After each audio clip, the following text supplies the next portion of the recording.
Let's go. First thing we're going to do, in fact, is stand up. So bringing yourself to a standing position. The great Tadasana.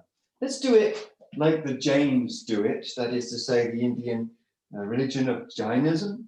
And they do it with their feet a little way apart, the arms by the sides, pretty familiar. We can do Tadasana with the feet together or apart. And we can notice biases in the body, right? Now, one way you can start to notice, we can start to notice biases in the body, is to start to play. Lila means play. So start with the feet and work up.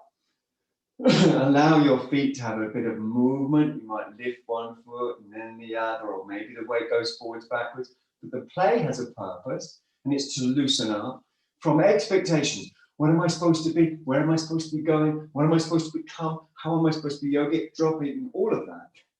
And just waking up into the moment. So play has the purpose of releasing us from samskara, habits, becoming someone, going somewhere. That's the biggest habit we all share. And loosening out of that and into, well, you know, any words are kind of potentially problematic. So it's just this sense in many yoga traditions encourage bhakti, sort of heart-centered devotion, because it's effective, really effective. So you might feel if you've got one shoulder pulled down, one shoulder pulled up, one side of your chest forwards, one side of the chest back, one side of the hip up, one side of the hip down, one side of the hip forward, one side of the hip back, and so on. You might feel into that. Yeah, and we're not even saying immediately correct it. If you feel you've got a shoulder drop, feel into that, breathe into that. That's a bias, that's a samskara in the body that also has a correlate in the mind, also has a correlate in the breath. So explore it. Don't repress it and get rid of it. Explore. If you've got a shoulder that drops, or you've got a side of the chest that goes forward, open up to it. You do that by making sure you're relaxed and breath centered. So this is Tadasana. And in the Jain tradition, which I mentioned already, which is definitely one of the innovators in the yoga world, certainly a big part of the yoga world, Jainism, Buddhism, Shaivism, and so on. The Jain tradition, dropping or releasing accumulated karma, what we can also call samskara, is how the mind realizes its own innate freedom. I'll put it like that. Now we turn the palms to face out and still explore biases in the body. Drop shoulder, you know, not to get rid of the bias, but to see what it feels like, what drives it in a relaxed way. And then it starts to release itself and the body finds its alignment. Do you see what I mean? It's different from you doing something. Now raise the arms all the way up. Urdhva, hasta, means hands up. And we can move in ways that are unhooking us from attachment, you can say, in the physical biases. So for example, you could bend one knee and then the other, and glide and slide. You could give a little sassy kind of movement to it. The point is absorption. So you never have to go to doubt. Am I doing it right? Is this okay, Jim or other yoga teacher? Is this allowed? None of that has to come up for any of us, because we know it's absorption. If it's not absorbing, try something that is, you know, or try a different movement, or try a different pace of movement. But as long as your priority is absorption, absorption of what? The separate sense of me as a separate person doing something, including yoga, into what? The whole, the entire, the complete, the everything, whatever you want to call it, the interdependent field. The goddess, these are synonyms for the same thing. Prakriti, if you want some of the Sanskrit terms. Take a wide circle, hands to the heart, simply called Tadasana Namaskara. And again, movements allowed. You never have to go to one of the most problematic mind states, according to yoga, which is samshaya in Sanskrit, which is doubt in English. And doubt arises on the basis of using the wrong tool for the wrong job. So what is the wrong tool here? Planning.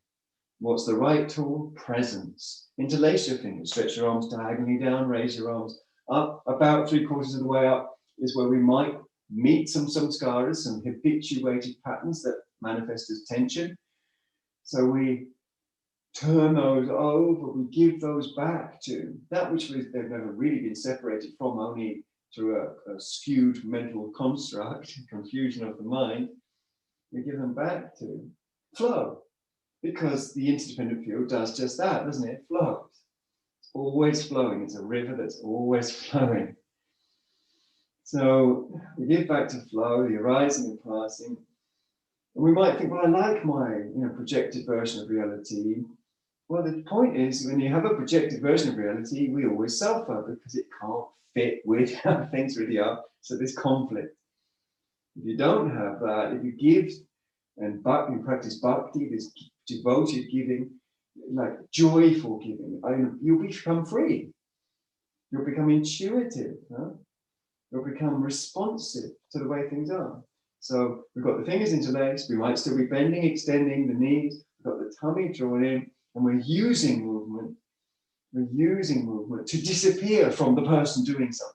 We disappear from that, like we do in love making, or dancing, or painting, or singing, or swimming in the ocean, or whatever it is that you do that you lose yourself in. Even that first moment when you sip your coffee in the morning, that's a moment where we lose ourselves. It's the same. It's losing yourself, and you find yourself because you're no longer confusing that which is truly you for the interdependent field. Big circle, hands to heart. Inhale, exhale, jump or step. You don't have to jump, but you can step, that's fine. The feet to a generous stride. Turn your left toes in and turning not exclusively, mostly on the ball of the front foot, and finishing off the turn on the heel. You'll have heel to arch alignment, which we want. You can check and double check. Lightly tone the tummy, raise your lead arm, inhale, exhale. Utthita Trikonasana. The pelvis is the prime mover here. And the breath, of course, is the fundamental monitor or gauge that we use for whether or not this is successful yoga. We don't use yoga books. They're interesting. Please buy mine when it comes out. But, we don't use those primarily because they're like a map. When you get a map, it can help you get onto the territory and get a sense of where you are. But if you only use the map, you're in trouble. The map doesn't have all the little hills and trees and every detail of the real landscape. It doesn't have creatures and animals and weather conditions and all of that.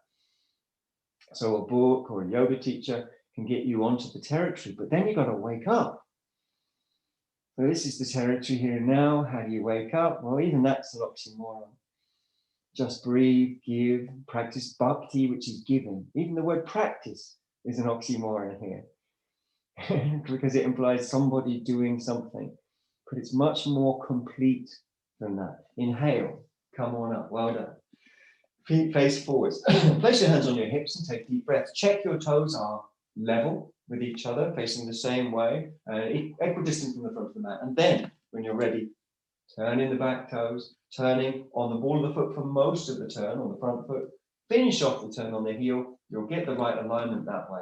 There are lots of reasons why this is the right alignment. That's more the sort of stuff for yoga teacher training, because we don't have long. We've only got an hour. We better crack on. Stretch your arms, lift your chest, lightly tone the tummy, find the pelvic floor, release the roots of the neck. Inhale, raise your lead arm. Exhale, pelvis is the prime mover. So you focus on that. What, of course, might be inhibiting the pelvis to some extent are the hamstring muscles and the myofascia along the whole back of the leg, because the hamstring muscles and the myofascia goes all the way up, of course, into the pelvis. So how do you release the hamstring muscles? Well, in a sense, you don't. It's through giving that listening and responding occurs. And listening and responding is a sort of spontaneous dance that is capable, like a surfer, when they're absorbed, is capable of riding the wave of the living moment, which this is, isn't it? This is the living moment. So how can you grasp it when it's living, when it's flowing? How can you grasp a handful of moving water and say, that's the river? Take deep breaths, jaw yourself. Now, we're never, ever coming up from Trikonasana, ever. We're never coming up. Tense moment. We're coming down. Okay, it's one of my old jokes. It's available in my book of jokes. Step your front foot back. There isn't a book of jokes, by the way. That wouldn't sound well. Push your hands into the mat, pad them into the mat, breathe through the nose. Purposely pad your paws into the mat. Purpose, of course, is, as usual, absorption of the mind-constructed sense of separation, which we're not trying to get rid of. This is a necessary function. We all need planning. But if planning takes over and there's no presence, and that's what tends to happen in most ages, that people's mindset gets taken over by the constructed version of reality at the expense of the here and now living version of reality. It's not a version, it is the ultimate reality. So we all have constructs to do with our societies, the epoch we're born in, the age we're born in, the families we have. That's fine, that's convention. Convention's useful. But you've got to also experience at least 3/4 of the time has to be present. Planning should be something that's in your life when necessary, but you also need to drop it when necessary. Now we're going to come down to kneeling. Don't forget something between your bum and heels if your knees are tight or problematic in any other way, and one hand on top of the other. Other problems with the knees can be further resolved through a block between the heels and buttocks, or 2 blocks, plus something into the back of the knees. I recommend a walnut in its shell, but not everyone has those available, and they're not easy to find necessarily. Although I did find a shop with walnuts in it yesterday at 5 Ways, if you want, in Brighton, that is. Anyway, if you haven't got a walnut, you can fold a piece of tissue and put that in the back of the knees. Extend your arms with interlaced fingers, downwards, diagonally downwards, and breathe through your nose. Allow movement side to side, and give it the feel of bhakti, Bhakti, bhakti, devotion. Now this isn't some sort of, mindless idol worship. It's not that. Devotion is the sense of love that we have in our lives, which conditions a sense of giving here and now, to the here and now, to this. Then we raise the arms when we're ready, with this sense of bhakti coming with us, this beautiful sense of giving. It is, I don't know where everyone is exactly, but many people here are in the UK, and in many parts of the UK this morning, it's a beautiful morning. Maybe it's beautiful in a different way wherever you are.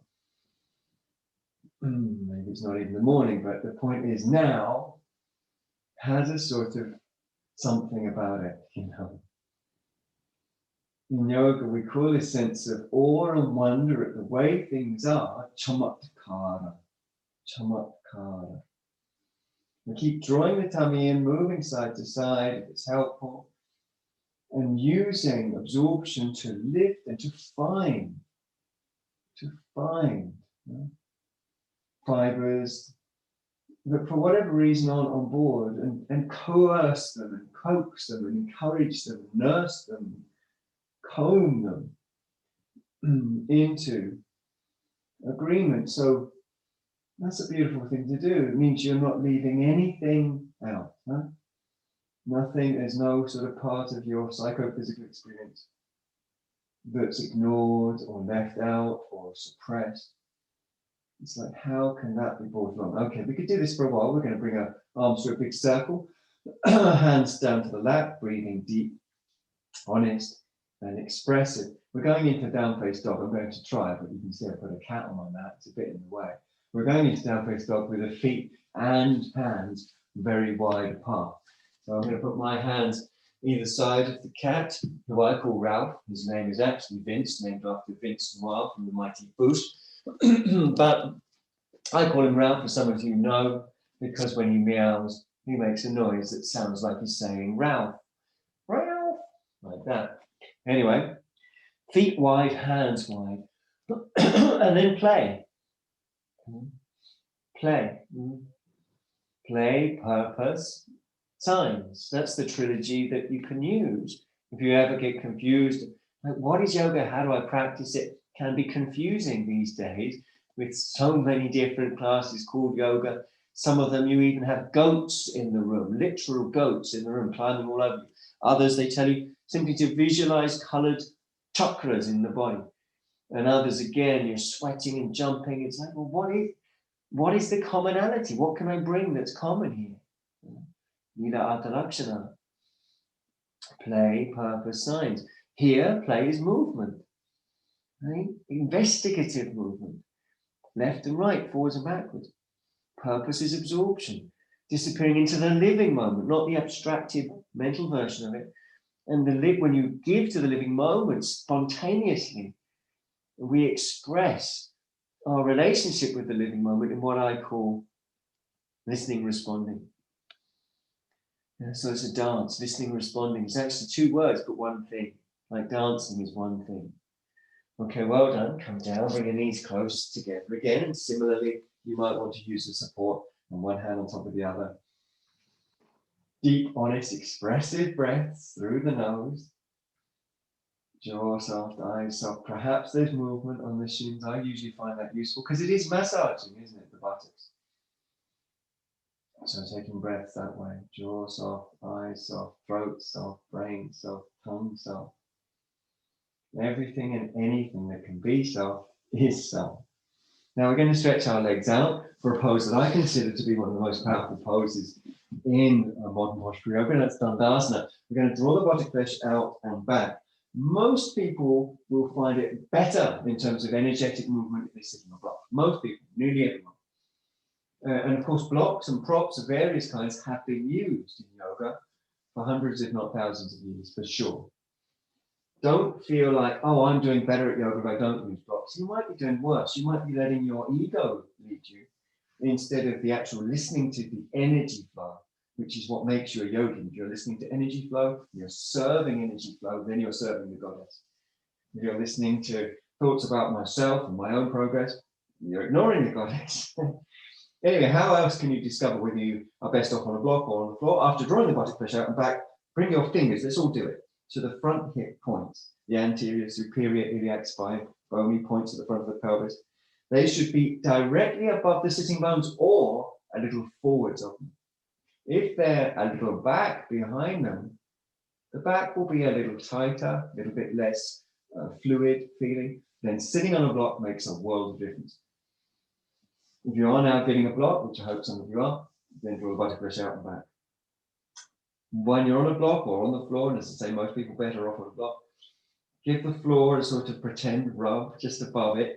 This is massaging the rotator cuffs, 4 muscles. There's a 5th one that's part of what's being massaged, but it's not counted as the rotator cuff. More on that for anyone on teacher training. Drag the hands back, hands by the hips.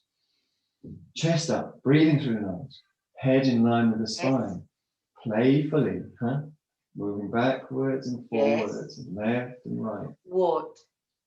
For the purpose of absorption. Right? And what does it feel like absorption? It feels like it disappears and rearise, but it also triggers spontaneity. We start expressing. Hello. And let's not forget that the word karana Hello. was at least as common as the word asana when referring to physical yoga movements in older texts on yoga. Karana, which means, or can mean, expression. Right? So we know asana means seat. This is called dandasana, stick, seat. But we also know karana, expression, spontaneous and powerful. To play, to look for those spontaneous and powerful openings. This, for me, is one of the most powerful poses for the opening of the central channel and the movement thereby of the energy within the central channel, sometimes known in some texts as kundalini.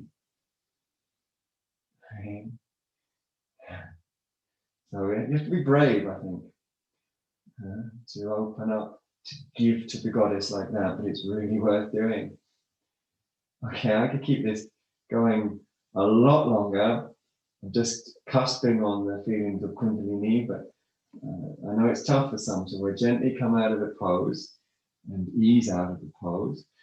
And from there, we're going to lay down on our back. So if you've got a block under your bum, you might need to move that, but you can use that under your head. So we're going to lay down. I'm just going to move my hot lemon and vinegar. What a disgusting drink that is. It's for your health, though, I guess.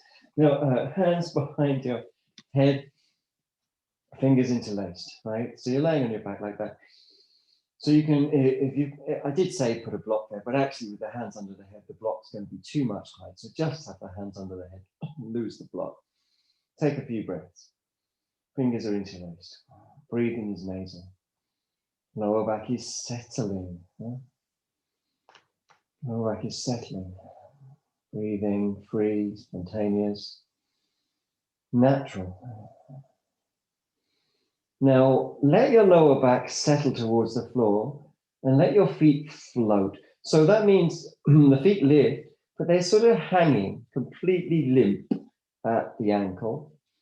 But the abdominals are holding the feet up. You can feel if you let your feet drift down towards the floor, the abdominals have to work harder in a sense in what's called eccentric contraction. So you could touch very lightly the toes on the floor, keep the lower back close to the floor, and then you could float them back up. And you can feel how the abdominals, and this includes the abdominal part of the psoas, are moving the legs back and forth, or backwards and forwards. So just let them drift experimentally. You can get a lot of tone through the tummy. This isn't a sort of mindless movement that's supposed to be more entertaining. The entertainment comes from our own interest and passion to study here and now, the living moment, which is never boring. The goddess is never boring. The moment becomes boring if it doesn't stimulate one of our ideas about it, if that is our priority, to have our ideas stimulated. The actual experience of drifting legs backwards and forwards, that's incredibly interesting and rich and alive and worthy of veneration. A couple more movements back and forth between the floor and between a fuller hip flexion. Remember, make it slow. Remember, keep the lumbar close to the floor. That's not a rule always, but it's a rule here so that the lower back muscles aren't getting involved. It's purely abdominal. Let's bring more abdominal tone in by lifting the head when you're at full flexion with the hips and breathing through the nose. The jaw is soft, the eyes are soft. Breathing, as I say, is through the nose. Letting a few deep breaths come and go. Extend the leg. Keep that lower back close to the floor. Pretty big load on the belly. It's good though. And then retract it, extend the other. Keep the lower back close to the floor. Let it be a study, not an exercise class. Contract it. Head down, feet down. Let's all take deep breaths. Some of you might enjoy sighs. I do recommend them actually. Sigh like exhales. They're even easier when you're practicing at home to really let go. But I hope also when we do come back to some classes in real life in May, we think that you'll feel relaxed enough to have some sighs there as well. Obviously, we'll be given full information about that will come nearer the time, but I promise that there'll be some Zoom presence still after that time as well. We're going to release the hands from the head, from behind the head, and we're going to raise a leg. Now here, by the way, because we've released our hands from behind the head, you can put a block there. If your neck tilts back, it's really good to have a nice long neck. The leg is raised, your fingers are going to interlace behind the thigh, near the knee. So the back of the knee, the popliteal fossa, the knee space, go just a little bit closer to the floor than that, but very close to the back of the knee, but just not on it. And then, as you perhaps know, if you've been to classes before, as I think most of you have, there are three elements here. Three elements. Pressing the hands into the thigh, pressing the thigh into the hands, and free breathing. If you miss one of the elements, you won't get the result. What is the result? Energy beginning to arise in the front of the leg, either in the tibial tuberosity, which is the bony prominence at the top of the shin, serves as an attachment for the patella ligament, blah, blah, blah, anatomy, blah, blah, blah. So that's, that's one area you might feel it, or in the knee, tingling, warmth. But you just got to get those three elements together, hands into the thigh, thigh into the hands, and breathing freely. And once you've got that energy, once that tingling or sensation of whatever kind arrives in the knee, you comb it. What does that mean? It means you encourage, through perhaps visualization, a movement from the shin towards the pelvis. Through repeated, just like you might comb your hair. Well, I wouldn't comb my hair, not with this haircut, but some people do, maybe you do, comb your hair to get as many of the fibers to agree with each other, to go the same direction instead of, all over the place. So similarly, repetition of this combing, brushing, stroking, drawing. Repetition's important because samskara is ready to arrest our attention at any given moment. So keep repeating, and breathing freely. It's again a pose I would be very happy to stay in, because there's a magic here. When the front thigh is really engaged, it feels like every fiber is coming along, and the heel just releases up. Nobody doing anything. It's just a release, powerful and spontaneous. Go down, bring that leg down. I honestly would do 10 minutes on that leg, and then 10 minutes on the other, very happily. And there'd be a profound effect if we did, but we'll move on and we'll go to the other leg. So similarly, the fingers go behind the thigh, but very near the back of the knee, not on the skin at the back of the knee. It's pretty soft and quite sensitive. You're just a little bit closer to the pelvis than that, but you're very close to that. And then three elements: hands into the thigh, thigh into the hands, and free breathing. If you miss one of them, you won't get any of the result. You won't get the energy arriving in the tibial tuberosity or in the patella. And if you don't get the energy arising, you'll have nothing to comb up or draw up, which is very much what we want. We want to comb up, draw up. So breathe freely. Stay with it. Don't let the breath become tight. The breath becoming tight is an indicator that you picked up the wrong tool. There's a tool that we use in life called planning. It's good for getting you to yoga, for getting that Zoom meeting on, getting it up on your screen, pressing whatever you have to press. Great. Making sure you got whatever you need before you get your yoga mat out. That's called planning. But for the class, you need presence, huh? And it's the same for other things. You might want to go on a date with someone you like or love. Great, you might have to plan it, phone the restaurant, phone whatever, phone them up, say, do you want to meet? Blah, blah, blah, time and place. But when you get there, planning is no good anymore. You don't even have to plan. There's a menu there. The waiter can suggest what do you think? And they'll say this or that. If you're vegetarian or vegan, it gets even easier because there's usually only one or two options in some menu. So, but presence is required. So it is here. Giving. So bhakti, that is giving happily, joyfully, totally, willingly, everything you have in this moment. That's bhakti. Give, like you give to a kiss, like you give to a warm bath, like you give to the sun on your skin, like you give to swimming in natural water, like the sea or a river. And so many examples, aren't there, of giving. Playing on your guitar or singing a song, First, you might plan, I'm going to do this, going to do that. Just get yourself warmed up so that you can move into the mode of presence.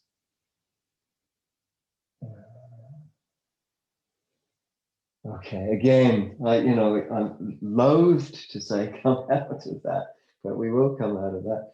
And we're going to roll over onto our side, and we're coming up from the side. And once we're up from the side, we're going to look at what is done quite a lot in modern postural yoga, cat cow, it's called these days. But I don't think it's usually done the way I teach it here. The way I teach it here is a lot of depth to it and concentration and focus. Huh? So here we've got, in the initial stage, we've got the hands on the floor, we've got the chest pulled forwards, breathing through the nose, the tummy is stretched, jaw is soft. So we've got light tone in the tummy. We've got light tone in the tummy. So this is eccentric contraction. Light tone in the tummy. The hands are pressing to the floor, the shoulder blades are pressing into the back ribs, the chest is pulled forwards.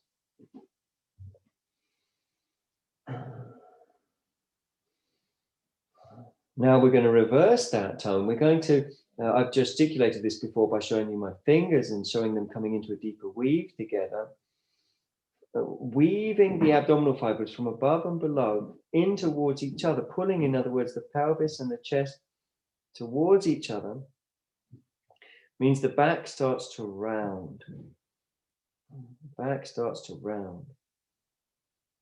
So you feel that the pelvis is pulling towards the chest pulling towards the pelvis. You're visualizing the fibers coming into a deeper weave, those from above weaving down into the ones from below, and those from below weaving into those from above. And you concentrate, and there's always more weave that you can manifest.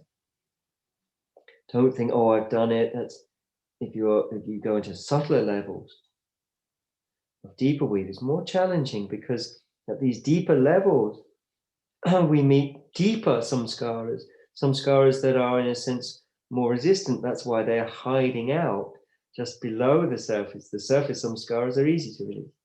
The deeper ones are more pernicious. They have more belief.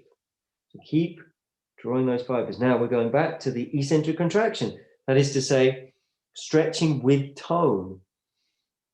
So you're imagining each of the cells within each line, which makes a fiber. Each cell stays contracted, but the fibers slide into a longer weave, as it were.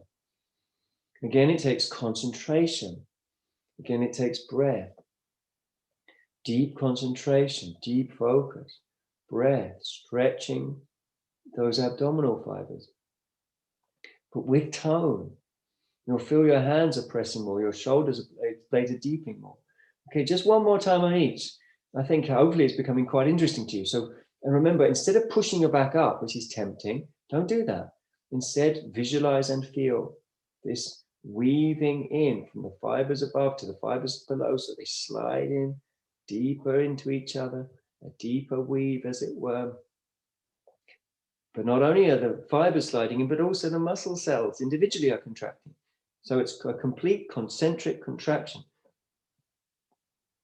that will culminate, we could say, in an isometric contraction, but which is isometric, means same length, iso means same.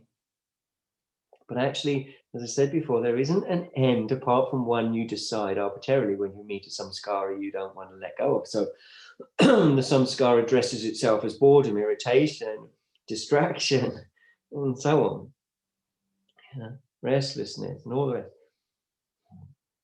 But there's more weave for sure.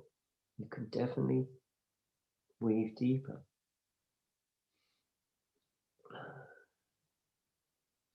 Breathe through the nose, definitely weave deeper.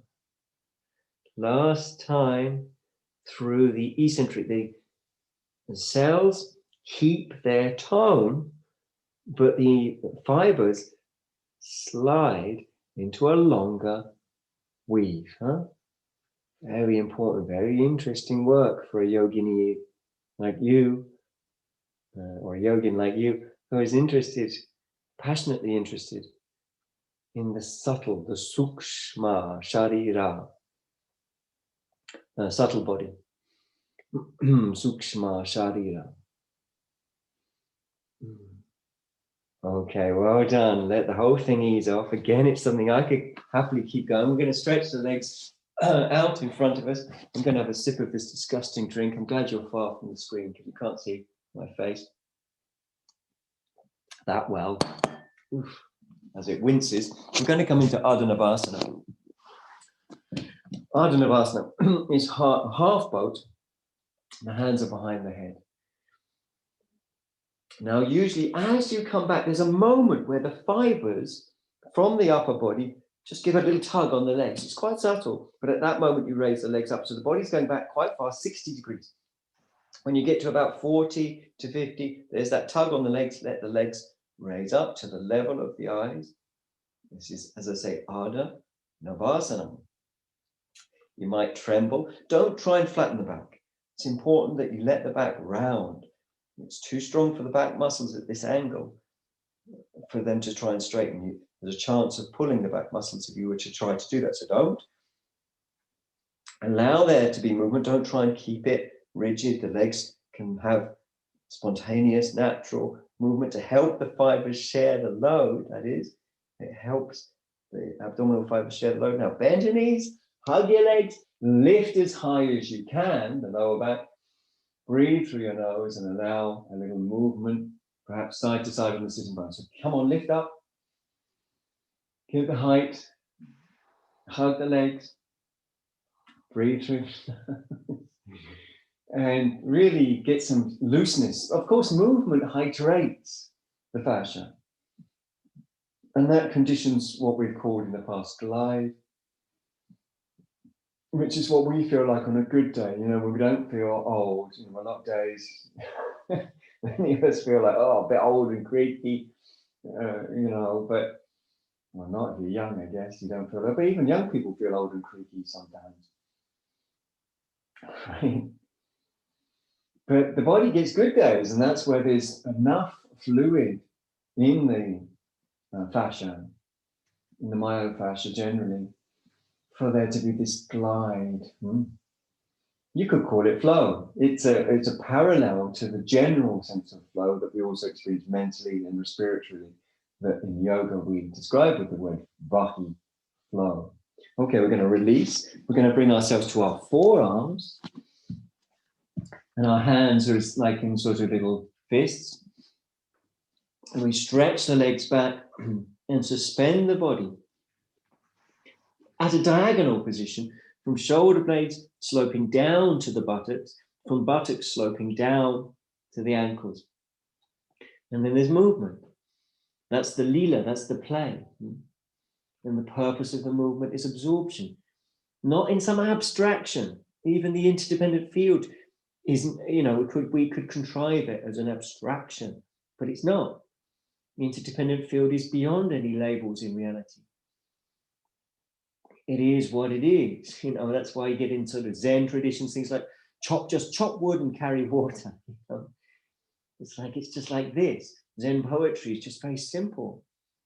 You know, I walked down the path to my hut and saw the blossom falling, that kind of thing. You know, but it's evocative of the isness of the moment. Knees forwards, well done. Come up, don't forget some support if you need it, and take breath. One hand on top of the other, perhaps there's movement. This very interesting pose, Vajrasana. So take deep, honest, expressive breath in Vajrasana and allow movement. Jaw soft, throat soft, tongue soft, brain soft. Now we're going to stretch our legs out. Here we're going to use a block or a brick block if you've got one. Let me just fetch one myself. If you haven't got a brick block or any kind of block, you can, of course, use a thick book. No? A thick and secure book, not a paperback, but a great big, the thickest book you've got, and the heaviest book you've got. Okay, so the book or the block goes in front of your feet, voila, ici, right, like that. How far in front? Well, you can judge that quite easily by pivoting on your heel, and the landing place should be just before the ball of the foot at the very end of the arch, right? Just so the meeting point of the arches of the foot and the ball of the foot, that's where you cut in. You're not hanging by your toes, you're not cutting into the middle of the foot arch. The ball of the foot lands. Okay, so that's the distance. The hands go behind your pelvis, and it's super important that you confidently link movements of your chest and movements of your head together, right? Together. So movements of the chest, movements of the head are linked together. So I'm doing practice runs. I should have told you that. So you can do some too, okay? So movements of the head are accompanied infallibly by movement of the chest and on the way back down again as well, right? Movements of the chest, movement of the head. We don't let the head move back on its own without the chest. It's a powerful experience, actually. Once you've done 2 or 3 of those as practice runs, we're going to tone the tummy in a wave. So it goes in and up, and then inhaling, exhaling a couple of times. Inhaling to lift when you're ready, and breathing out normally. Stay on the back of your heels at this point. Chest and head move together as the feet pivot on the heels, bringing the balls of the feet towards and hopefully eventually to the block. The amount your feet move is measured by the amount your chest is moving. The amount your chest is moving is conditioned by the amount your feet are moving. They're working, as it were, together away from each other. The chest powerfully extends. If it feels uncomfortable in your arms, that's normal. Don't worry about that. But support your neck by pulling the chest. You can stay on the back of the heels. Don't worry if you don't reach the block. Well done. Come back down. Slow and easy. Simply cross your legs. Simply cross your legs and draw the buttock flesh out and back, and palms face up. Breathing, as I say, through the nose. Soft eyes, soft jaw.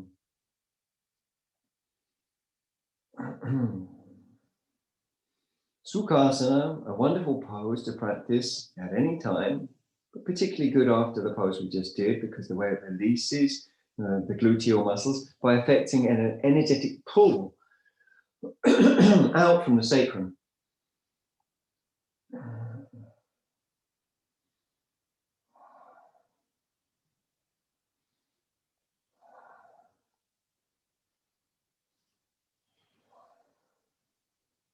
Few more deep breaths. Making a mental note of which leg is in front of which leg. We're going to stretch out the legs again. And you're probably thinking like me, God, that was a full-on intense pose. Can we do it again? Yes. Hands behind the pelvis, quite far back behind the pelvis, at least the length of a block. And then syncing up the movements of your chest and tummy, so you feel them together, and syncing up the movements of your chest and head. A few practice runs. As the head and chest move backwards, you'll feel the shoulder blades move in towards the back ribs, and you'll feel, if they do that, they press into the rhomboids and give the rhomboids a very good massage that they really do need. It's hard to get into the rhomboids. Okay, when ready, we're going to take a deep breath in and lift up. Staying on the back of the heels, breathing normally. And pulling the chest one way as you bring the feet the other. It's the chest from the bottom of the breastbone that we draw over, and it massively supports, completely supports the neck as it goes back. But you've got to really commit. You've got to really commit your chest into this very, very dynamic, powerful experience. Commit. Don't be half-hearted. Get that chest over. Well done. Chest moves and the head moves. They come together. Feel that they're synced up. You did well. Cross your legs the other way. It's a big pose for the morning. Draw the buttock flesh out and back. Palms facing up. Take a breath. You can sit on the block, by the way, from this pose. Breath should be fluid. That is to say, coming and going naturally. And perhaps there's a little movement too, backwards and forwards. It's part of that fluidity.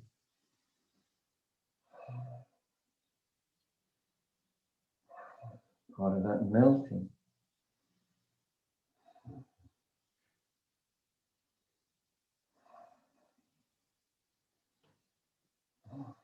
So there's a reason why in yoga we say breath is everything. Breath is everything.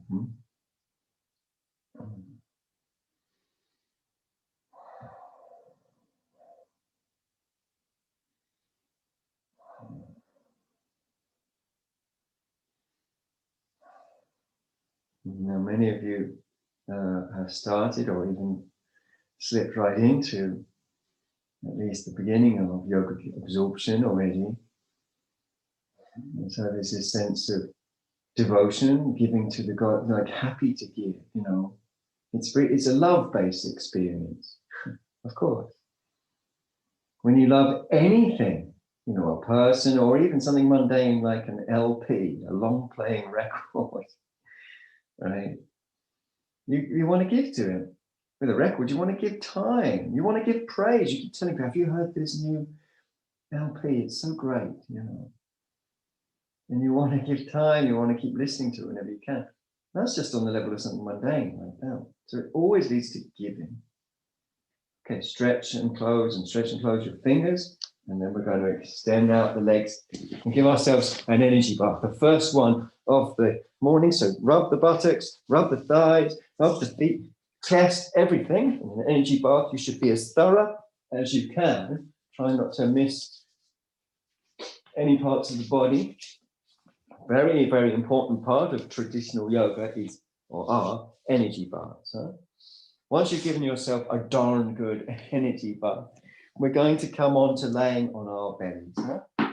So laying on your belly when you're ready. Now by laying on your belly, I mean on your forearms on your belly, with light tone in the tummy, and you might, if you're like me, you might, once you've created a bit of traction on the mat, you might want to just jostle some of those lower back fibers and bones by moving your pelvis side to side. But remember, it's in combination with pulling back on the mat to get the extension through the abdominals, through the lower back. As you jostle those large lumbar vertebrae, not randomly, but with intimacy, with love, with a sense of bhakti, or devotion. Complete devotion, complete giving. Beautiful. What a thing to do. What a treat. Now we're going to stretch the legs back as well and bring the legs close to each other. You can bring them to touch. The important thing when you bring your legs together in this pose, preparation for this pose, is to stretch and open the inner groins and front groins and to turn the thighs to face straight down. So simple, stretch the inner groins and front groins, turn the thighs to face straight down. Once you've done that, you can stretch the tummy more, you can stretch the legs more, you can get out with the legs and sit between the tummy going one way and the legs and groins going the other. And then if you maximize the length, you might want to try bringing your hands next to your ribs. Now that's good like it is. Your back muscles are working. Don't squeeze the gluteals together. They are working. The hamstrings will be working as well. Tone the tummy. And for some people, a little push-up is nice. Keep the elbows bent if necessary to keep the shoulders down. For some people, pushing up to straight arms even is nice too. But find what works for you. Focus on the area that feels stiff. Try and get as much height. Even if you've got the elbows bent, we should be looking to lift, which will eventually straighten the elbows more if you lift one vertebrae from the other. So they're coming off each other, as it were. Tummy draws in and up. Breathing should be deep and, of course, honest. There's that light tone in the tummy, soft eyes, soft brain, soft throat. Keep looking for height. Don't just hang out there and hope for it to finish. Get involved in it. Get passionate about it. Get absorbed into it. Play with it. And look for height and flow. Bhujangasana. I think it's one of the most important poses. Just come down slow and easy and laying down one hand on top of the other, catching your breath, perhaps with some huffing and puffing, because that's a big pose, isn't it, for the morning? Huffing and puffing, letting the breath really just come and go very naturally.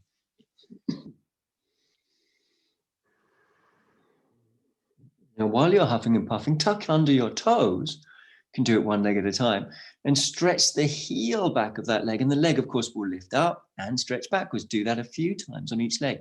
So the leg lifts up and stretches backwards for a split second, really, only. So what's required, so that you stretch from the groins backwards, right? So toes are tucked, heel stretch back, and then there's a little lift as the heel stretches back, and it pulls the leg back from the groin. That's your focus, to pull back from the groin. Come up to your elbows, forearms, wrists, stretch the tummy. So toned tummy, stretch, stretch, stretch, stretch, stretch, stretch, stretch, stretch, stretch, stretch. Really get some length and stretch in the tummy. And then when ready, perhaps one leg at a time, you can do one leg, release it, and then do the other, or both legs at the same time, holding shins, ankles, or feet in that order. So you go for shins. If you can't get the shins, you get the ankles. If you can't get the ankles, get the feet. And then even before lifting up, stretch again.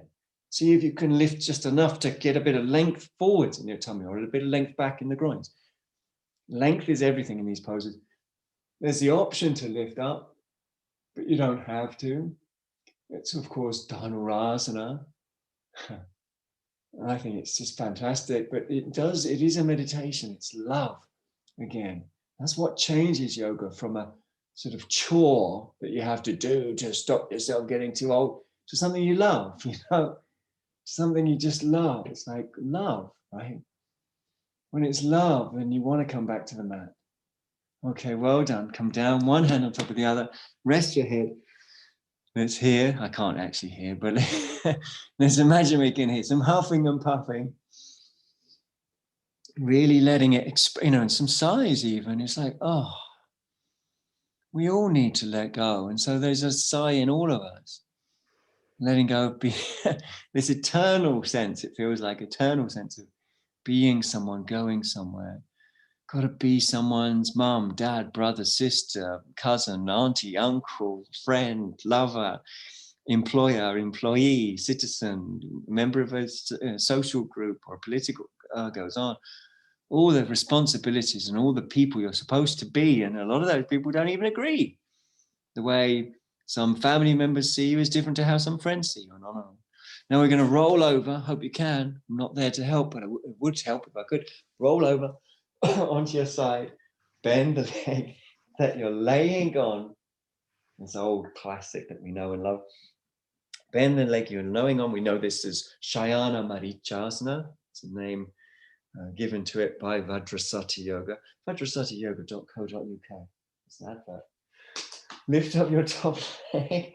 Make some space in the groin. So there's an area about the size of your hand, if you go right up to the groin, that you can feel space in and develop space in. It's a sort of concentration thing, because space is amorphic, space is alive, isn't it?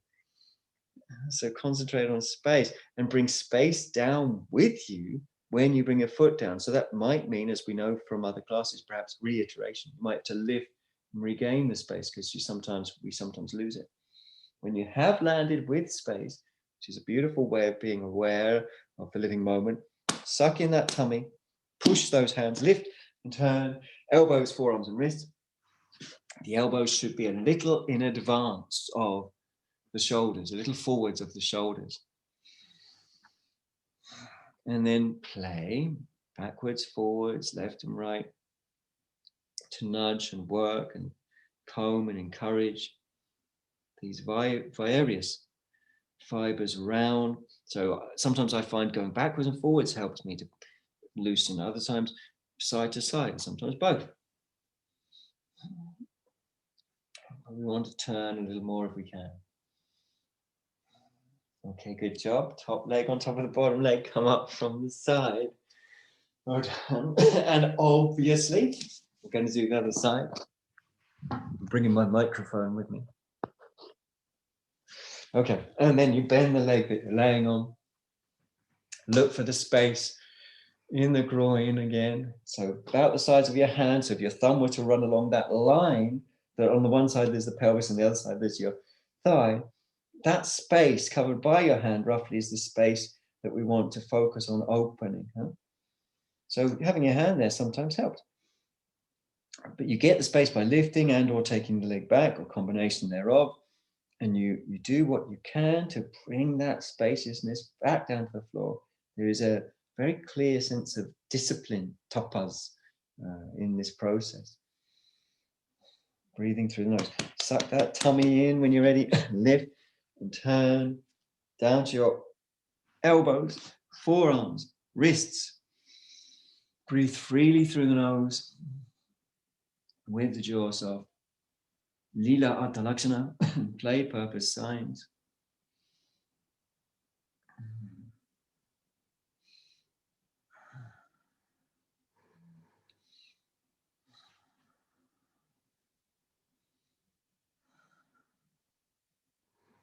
And again, movement, movement, movement, to loosen up, to bring movement into. Okay, top leg on top of the bottom leg, and curling up from the side. We're going to sit on a block, perhaps. If today is a good day for sitting in Tadasana, it's not always. If you practice yoga long enough, there'll be times when some poses are not suitable for your body. It will go through changes. Sometimes it's healthy, sometimes it's unhealthy, and that's fine. If you can sit in Siddhasana, that's my suggestion. If it's better to sit in Virasana, that's fine too, or Vajrasana, or simply sitting on a chair, as long as you're upright and tall. So if you were on a chair, you'd be sitting towards the front edge of the chair. Upright is what we're looking for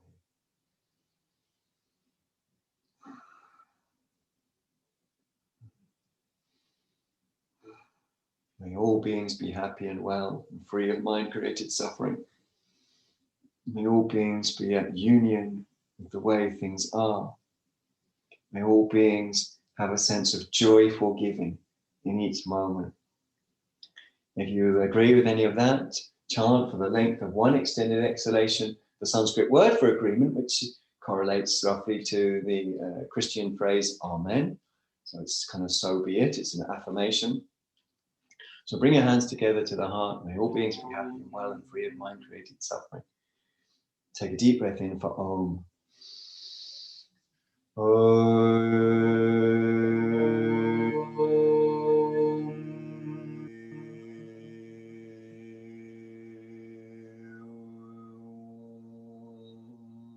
the end of that, take a deep breath in with a deep breath out like a sigh. Really sigh at this time. And maybe there'll be a few more deep breaths coming and going naturally. Coming and going naturally.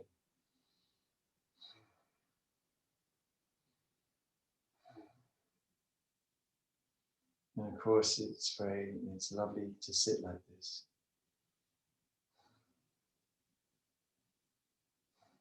Sometimes it's known as Rikpa in the Tibetan version, which intimates non-dual awareness, in the middle, non-biased awareness, non-partitioned awareness. We're going to bring our hands down if you're ready to, and we're going to lay down for a couple of minutes. It helps the energy to digest. And it will be just literally a couple of minutes, but you'll have longer at home if you need it and if you want it to lay on. So laying down on your back, really important. It's easy to skip this pose. It's easy to think, oh, I don't need it. I've been guilty of that before. But you know what? It makes the biggest difference, even a minute in Shavasana, to the way we take our yoga forward through the day. So, as always, I try to finish this class really on time so it doesn't interfere with people's work schedules and things. So you can fully relax for at least a whole minute. And if you've got longer, of course, you can lay for longer still. Shoulder blades are scooted under, palms are facing out. Arms, legs, and head are given to the floor.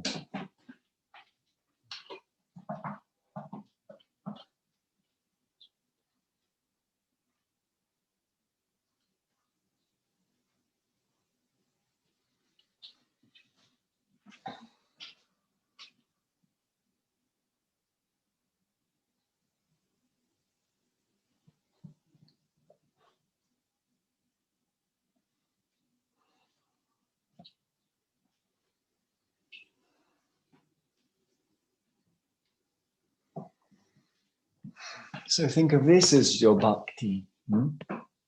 Think of this as goddess worship, Shavasana. What have you got right now that you can give to her?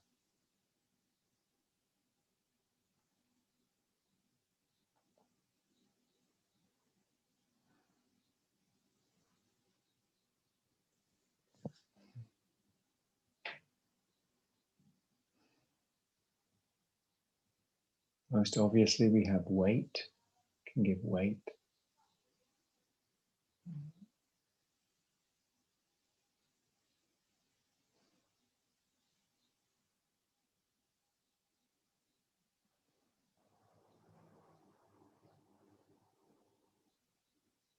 We also have breath.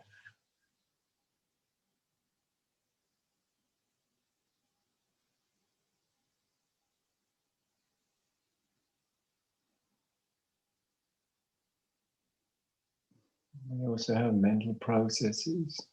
These can all be given.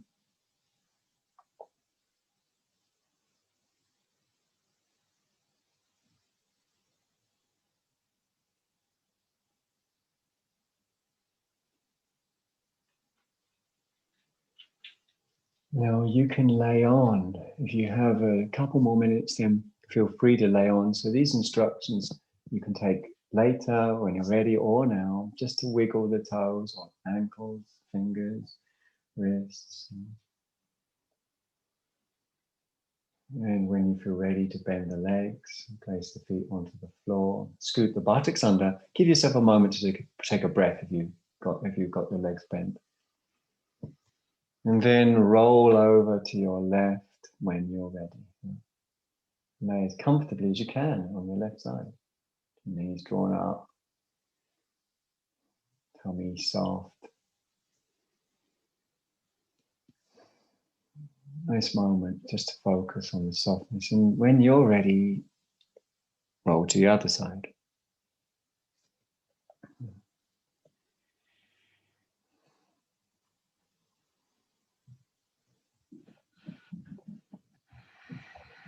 In your own time, bring yourself round. You might rub your eyes. You might stretch out an arm or a leg. And when you're ready, you can bring yourself up from the side.